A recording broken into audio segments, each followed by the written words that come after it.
2026 FIFA বিশ্বকাপে খেলোয়াড়দের হলুদ কার্ডজনিত নিষেধাজ্ঞার নিয়মে বড় পরিবর্তনের পরিকল্পনা করছে ফিফা।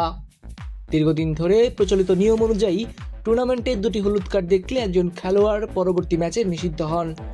তবে এবার সেই নিয়মে শিথিলতা আনার উদ্যোগ নেওয়া হচ্ছে, যাতে গুরুত্বপূর্ণ ম্যাচগুলোতে তারকা খেলোয়াড়দের অনুপস্থিতি কমে আসে এবং প্রতিযোগিতার মান আরও আকর্ষণীয় থাকে। ব্রিটিশ সংবাদ মাধ্যম বিবিসি স্পোর্টস জানিয়েছে, ফুটবলের নিয়ন্ত্রক সংস্থা ফিফা নতুন করে কার্ড ক্ষমা বা সাসপেনশন রিফর্মের দ্বিতীয় ধাপ চালু করার কথা ভাবছে।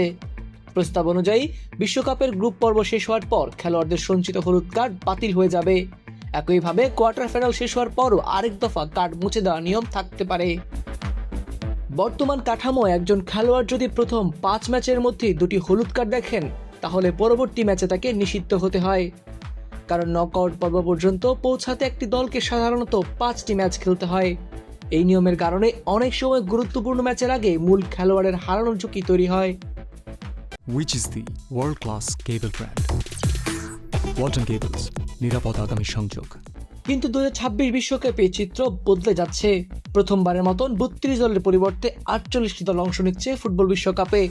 ফলে নকআউট পর্বে একটি অতিরিক্ত রাউন্ড যুক্ত হয়েছে এবং সেমিফাইনাল পর্যন্ত পৌঁছাতে এখন দলগুলোকে 6টি ম্যাচ খেলতে হতে পারে। ফিফার আশঙ্কা, এই বাড়তি ম্যাচের কারণে খেলোয়াড়দের হলুদ কার্ডের ঝুঁকি আরও বেড়ে যাবে এবং সেমিফাইনালের মতো বড় মঞ্চে অনেক তারকা ফুটবলারকে নিষেধাজ্ঞার কারণে হারাতে হতে পারে। এই পরিস্থিতি মাথায় রেখে ফিফা বিকল্প প্রস্তাবও বিবেচনা করেছিল।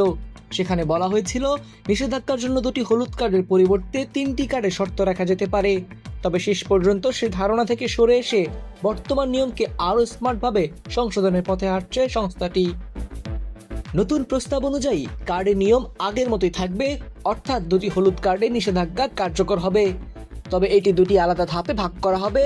গ্রুপ পর্বের 3 ম্যাচের মধ্যে 2টি হলুদ কার্ড পেলে অথবা শেষ 32, শেষ 16 ও কোয়ার্টার ফাইনাল মিলিয়ে পরবর্তী 3 ম্যাচে 2টি হলুদ কার্ড পেলে তবেই নিষেধাজ্ঞা কার্যকর হবে। অর্থাৎ খেলোয়াড়রা নির্দিষ্ট ধাপ শেষে নতুনভাবে ফ্রেশ স্টার্ট করার সুযোগ পাবেন। এই প্রস্তাব বাস্তবায়ন হলে টুর্নামেন্টে বড় নামের খেলোয়াড়দের অপ্রয়োজনীয় নিষেধাজ্ঞা কমবে, ম্যাচগুলো আরও প্রতিদ্বন্দ্বিতাপূর্ণ হবে এবং দর্শকরাও তাদের প্রিয় তারকাদের গুরুত্বপূর্ণ ম্যাচে মাঠে দেখতে পারবেন। বিষয়টি নিয়ে আজ কানাডার ভ্যাঙ্কুভারে ফিফা কাউন্সিলের বৈঠকে বিস্তারিত আলোচনা হওয়ার কথা রয়েছে। সবকিছু ঠিক থাকলে আগামী 2026 সালের 11 জুন থেকে শুরু হতে যাওয়ায় বিশ্বকাপে দেখা যেতে পারে ফুটবল ইতিহাসের অন্যতম বড় ও নতুন নিয়মের একটি সংস্করণ, যা খেলাটিকে আরও গতিশীল, আরও দর্শক বান্ধব করে তুলবে। সোলাইমান ফাহাদ, অন ফিল্ড।